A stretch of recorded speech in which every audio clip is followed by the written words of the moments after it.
Hi, I'm Christine Persichetti. He's known as Superman, but he doesn't fly or have super speed. His power is a superhuman need to help others. More than a decade ago, Phil Stafford quit his job to feed and clothe people. And though he's not Catholic, he says the church's views on charity are his own. Chorus News' Jessica Easthope joins us now to tell us more about Phil's operation. Hi, Jess. Hi, Christine. I think Superman might actually have more days off than Phil. He is nonstop. He's on the go all day, moving food, clothing, and essentials from people who have them to people who need them. And he says that this work has become his life's mission. Take a look.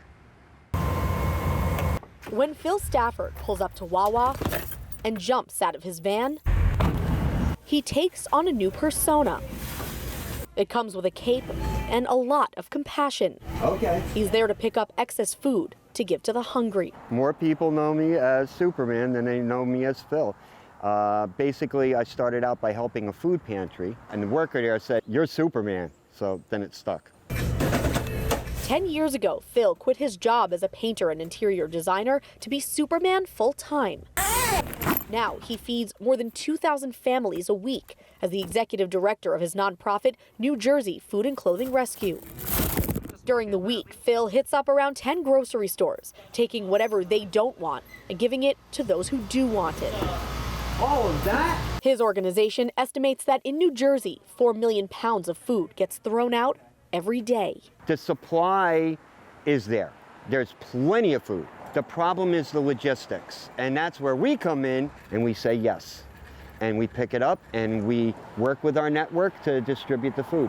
It all leads up to Saturday, when New Jersey Food and Clothing Rescue runs a pop-up food pantry at Most Sacred Heart of Jesus Church in Wallington, New Jersey. Phil isn't Catholic, but his heart and mind are aligned with what the church says about charity. I have always believed in helping people. The church has always taught help people, so it aligns. Over the years, Phil has realized that his cape has given him a superpower. I don't think I'm Superman. Other people call me Superman. You know, I wear a cape to fool around, but it's a very serious thing. It's really becoming a crisis. So the more help we can give out, the better off they'll be. What makes him a hero isn't the ability to fly, but the ability to be kind. Phil estimates that he spends 100 hours a week driving around New Jersey collecting anything and everything he can that can be redistributed to those in need. Christine? Wow, Jess, I can't believe how much goes to waste without Phil and New Jersey Food and Clothing Rescue.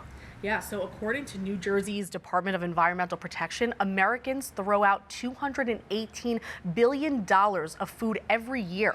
So not only is Phil helping to feed and clothe people, he's really ushering in this new wave of redistributing what would already be considered waste in this country. And I think that we're going to be seeing a lot more of this as the year goes on, especially this year when the need is growing. And believe it or not, New Jersey's population of food insecure people is not that far off from New York, so it's really needed. Yeah, and I know in addition to food, Phil also gives out clothes and other essentials. Where does he keep it all?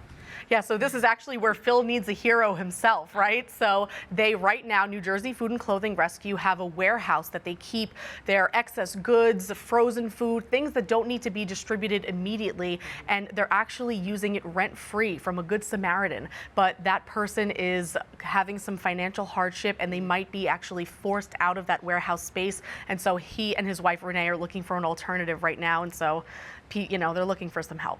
All right, wow, thanks, Jess. So if you too would like to be a superhero and donate to New Jersey Food and Clothing Rescue, just go to njfoodclothingrescue.org.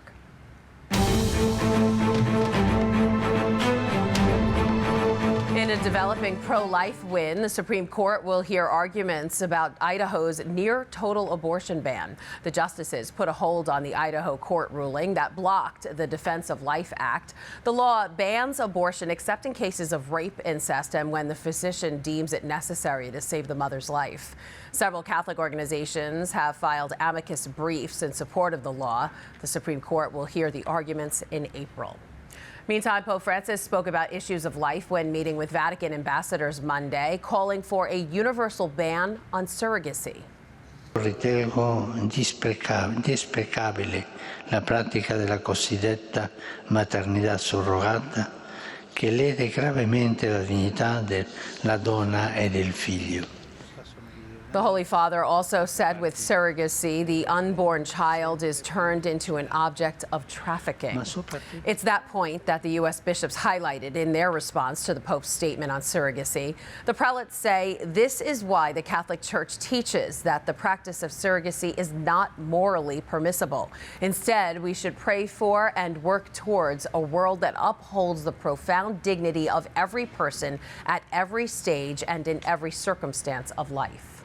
Working towards a culture of life is a goal of this year's March for Life. Tens of thousands will be heading to D.C. for the annual march at the end of next week. And many Catholics from the Diocese of Brooklyn will be taking part.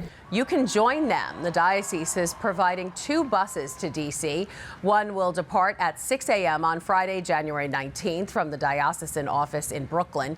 That's at 310 Prospect Park West. At the same time, another bus will travel from St. Kevin Church in Queens. That's at 4521 194th Street in Flushing. For more information on the buses, just email pilgrimage@diobrook.org. A holy hour for life will kick off the march in D.C. That'll be at the Basilica of the National Shrine of the Immaculate Conception Thursday, January 18th. You can watch that Mass live right here at 5 p.m. on Net TV. Plus, Currents News will have team coverage of the March for Life on the ground at the National Mall. Jessica Easthope, John Lavenberg, and Katie Vasquez will be giving you exclusive coverage. So be sure to tune in that Friday, January 19th. Some lucky babies were baptized by the Pope over the weekend. Del Padre, del Hijo y del Espíritu Santo. The Holy Father bringing 16 babies of Vatican employees into the Catholic faith on Sunday. He performed the sacrament in the Sistine Chapel, but he told the parents not to be intimidated by the grand setting, but rather to tend to their children as if they were at home. And finally tonight, Saturday marked the Epiphany, also known as Three Kings Day. And on Sunday, hundreds braved the bad weather in Bushwick in order to celebrate 2 masses with Brooklyn Bishop Robert Brennan at 2 different churches. And at one of those celebrations, that included the 3 kings themselves. 3 magi reenacted the giving of gifts to baby Jesus at All Saints Church. Bishop Brennan said he was impressed by all the young people who made it a priority to adore Christ the Lord. And that is this Currents News Update. I'm Christine Persichetti. Thank you for joining us because we are putting your faith in the news. Hope to see you again next time.